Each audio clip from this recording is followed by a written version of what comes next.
जय हिंद फ्रेंड। तो आज हम डिस्कस करने जा रहे हैं अग्निवीर में परमानेंट होने की बात। In yesterday news there are so many social media and print media covered this news कि अब आने वाले समय में अग्निवीर को 50% परमानेंट किया जाएगा और इनका कोटा भी जो है वो बढ़ाया जा रहा है अदर फील्ड में। एंड गवर्नमेंट भी इसकी रिस्पॉन्सिबिलिटी लेने के लिए रेडी है कि उन्हें अदर सेक्टर में रिलैक्सेशन मिलेगा। तो आज हम इसी पर चर्चा करेंगे क्या ये अच्छी खबर है या नहीं। As you know that relaxation मिलना ये एक अच्छी खबर है सभी के लिए, बट अगर गवर्नमेंट ऐसे जैसे जिस हिसाब से आज 50% कर दी, फिर 75, फिर 100, ये करना गवर्नमेंट के लिए जिस एम से हमें लगता है कि अग्निवीर आया था उस एम को ये फुलफिल नहीं कर पाएगा। तो हमें एज माय ओपिनियन अगर गवर्नमेंट 50% पे अब स्टक कर दे, इसे रोक दे यहीं पे, तो ज्यादा बेटर हो। मैं ऐसा क्यों बोल रहा हूँ आप लोग इसको पहले सुन लीजिएगा, फिर उसके बाद अपना ओपिनियन रखिएगा, क्योंकि ये हमारा सिर्फ ओपिनियन नहीं होना चाहिए कि हम बोले और आप सुन ले। आप भी अपना थोड़ा दिमाग लगाइएगा कि क्या मैं इस बात को सही कह रहा हूँ या नहीं कह रहा हूँ। तो मेरा ओपिनियन है कि यदि गवर्नमेंट अग्निवीर को 50% पे रोकती है तो हमारे देश का भी और हमारे युवाओं का भी और हमारे मिडिल क्लास की और गरीब बच्चों के लिए भी ये एक अच्छी अपॉर्चुनिटी होगी उनको आगे जाने का।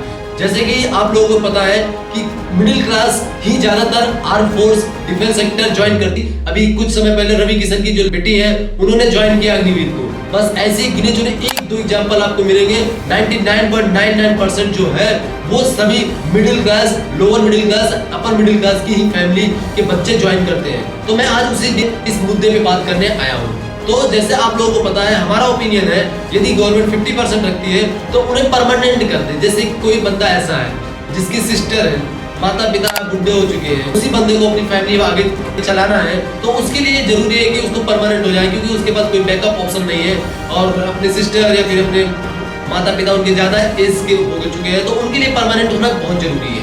बट लेकिन उन बंदों के लिए परमानेंट होना बिल्कुल भी जरूरी नहीं है जो जिनकी फैमिली में उनको ज्यादा सपोर्ट करने की जरूरत नहीं है। और दूसरी बात, उन बंदों को जो बंदे सिर्फ कैडेट्स आर्मी में, नेवी में, एयरफोर्स में अपनी यूनिफॉर्म आर्मी लाइफ जीना चाहते हैं कि कैसे वो डिसिप्लिन रहते हैं। एज यू नो दैट कि इंडियन आर्मी से ज्यादा और डिफेंस सेक्टर से ज्यादा कहीं भी आपको डिसिप्लिन देखने को नहीं मिलेगा। डिफेंस सेक्टर ही एक ऐसा इकलौता हम कह सकते हैं कि संस्थान, इंस्टीट्यूशन या सर्विस, आप कुछ भी कहिए, बचा हुआ है जहाँ पे करप्शन का कोई न्यूज नहीं आता। बाकी आप एक से किसी भी सेक्टर में आप नहीं कह सकते कि यहाँ करप्शन नहीं होता। यहाँ तक कि मुझे लगता था कि सुप्रीम कोर्ट के, हाई कोर्ट के जज जो होते हैं वो करप्ट नहीं होते, लेकिन आप लोग को पता होगा उनको डर नहीं होता, हमको ऐसा लगता था। लेकिन आप लोगों ने सुना होगा कि अतीक अहमद के केस 24 से 25 जजेस सुनवाई करने से मना कर दिए, ये डर। लेकिन Indian army, Indian defence sector ही ऐसा सेक्टर है ना जो न डरता है और हॉनेस्टली से काम करता है, ना पीछे हटता है। इसलिए जिनको अपने लिए ऐसी लाइफ देखना है, ड्रीम है, उनके लिए एक अच्छी अपॉर्चुनिटी है कि वो जाएं कम से कम 4 साल तक, तो मिनिमम वो सीखेंगे। अगर उनको आगे लगता है कि नहीं में परमानेंट हो रहा है तो गवर्नमेंट 50% कर रही है तो आप वहां जा सकते हैं। अगर उसके बाद भी आपको लगता है नहीं यार तो मुझे डिफेंस परमानेंट ही ज्वाइन करना है, तो आप लोग के लिए भी बहुत सारे ऑप्शन है। एनडीए है, सीडीएस है, एफकेट है, उसके बाद एसीसी भी एंट्री आप लोग को हो सकता है गवर्नमेंट अंदर प्रोवाइड कर दे। उसके बाद तमाम ऑप्शन है जो आप डिफेंस ज्वाइन कर सकते हैं। अगर आप चाहते हैं कि आपको यहीं से मिले तो हमें लगता है नहीं, गवर्नमेंट को कुछ न कुछ तो स्कीम लानी ही थी जो आगे लोगों को बढ़ानी थी। तो ये वही स्कीम है जिसके तहत आप आगे जा सकते हैं। आप लोग भी ये बात सोचिएगा, क्योंकि और अब हम तीसरे मुद्दे पे बात करते हैं। पहला मुद्दा वो था कि जो उन लोगों को परमानेंट करे जिनके माता पिता बुढ़े हो चुके हैं, जिनकी एजेड हो चुकी है और सिस्टर है, उनकी शादी विवाह और तमाम काम करने हैं, उनके लिए परमानेंट होना जरूरी है। दूसरा, उन लोगों के लिए यदि परमानेंट होना चाहते हैं जो चाहते हैं कि नहीं यार मुझे फुल लाइफ सिर्फ आर्मी को ही सर्व करना है, तो उनके लिए जरूरी है। बट उन लोगों के लिए जरूरी नहीं है जो अपने ड्रीम पूरा करना चाहते हैं, कुछ समय के लिए लाइफ अपना स्पेंड करना चाहते हैं। थर्ड पॉइंट इज दैट कि डिफेंस ऐसा सेक्टर है जो कमाने का सेक्टर नहीं है। यहाँ आप पैसा नहीं कमा सकते।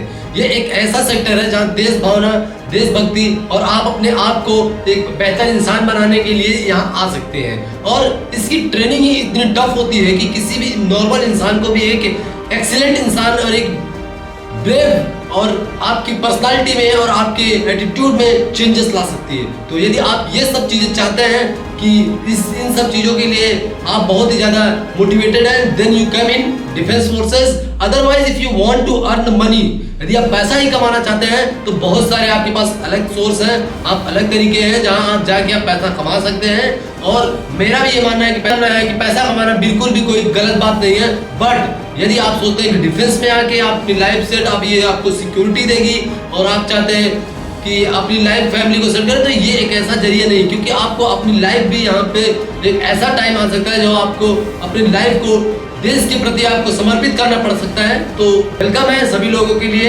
डिफेंस सेक्टर में जो भी आना चाहते हैं। जैसे कि हम भी इस फर्स्ट टाइम एयरफोर्स अग्निवीर की थ्रू हम भी एंट्री कर रहे हैं, और मेरा भी मानना है कि मैं मिनिमम तो 4 ईयर सर्विस दूंगा, मैक्सिमम 6 ईयर। यदि मैं परमानेंट हो भी गया तो मैक्सिमम 6 ईयर सर्विस दूंगा। उसके बाद मैं अलग सोर्स में जाऊंगी, क्योंकि मेरा भी इंटरेस्ट था कि यूनिफॉर्म पहनना, अपनी पर्सनालिटी को एक्सचेंज करने। क्योंकि बहुत सारे लोग जो BA BSc BCom में इन सब डिग्रियों में फंसे हुए हैं, कुछ नहीं, वहां जाके सिगरेटबाजी, सट्टाबाजी, कुछ आपको सिखाने बस basic knowledge, academic knowledge, A+B का होल स्क्वायर पढ़ाया जा रहा है। यहाँ आपको रियल लाइफ सिखाई जा रही है कि आप लाइफ में कैसे जिया जाता है। प्रैक्टिकल आपको फील्ड में एक ऐसा बेहतरीन अपॉर्चुनिटी है सभी के लिए। जो सेलेक्ट हो गए हैं उनको बिल्कुल भी टेंशन लेने की जरूरत नहीं है, और जो चाहते हैं अपने आप को बेहतरीन बनाना वो डिफेंस सेक्टर में आए। और देश भावना की आपके अंदर देश की सेवा करने की भावना है तो भी आप आए और आप देश के लिए समर्पित रहें। और जैसे कि पता ही है कि ये सेक्टर, मैं फिर से कहूंगा, ये सेक्टर ऐसा सेक्टर है जहां पे आपको पैसा कमाने का अपॉर्चुनिटी नहीं मिलेगी, क्योंकि आप अदर सेक्टर में जाएंगे तो बहुत सारे पैसा कमा सकते हैं। एग्जाम्पल आप देखे होंगे कि बहुत सारे लोग IAS IPS बनते हैं तो उनको समर्पित करते हैं कि हम देश की सेवा करने के लिए लेकिन जा रहे हैं, लेकिन पूजा सिंघल जैसे राजस्थान की कहानी 18 करोड़ रुपए की अपने घर में ही पाया गया। बहुत सारे करप्शन चार्जेस से कम 30-40% तो IAS IPS बन करते हैं, लेकिन सिंगल एक डिफेंस में सिंगल पर्सन कोई नहीं होगा जिसके ऊपर करप्शन, क्योंकि डिफेंस में सिखाया जाता है कि यदि आप वार में पीछे आपको मार देगा।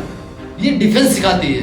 इतना बेहतरीन एटीट्यूड, इतना बढ़िया अपने आप डिसिप्लिन मेंटेन करना, ये सब चीजें पॉसिबल सिर्फ डिफेंस में है। तो आपका वेलकम है, और आप भी अपना ओपिनियन रखिए, क्या हमने ये सही बताया या नहीं, क्या हमारी ओपिनियन है। और आप अपना ओपिनियन कमेंट बॉक्स में पिन करें ताकि हमें भी पता चल सके कि क्या अलग लोग अलग अलग सोच रहे हैं।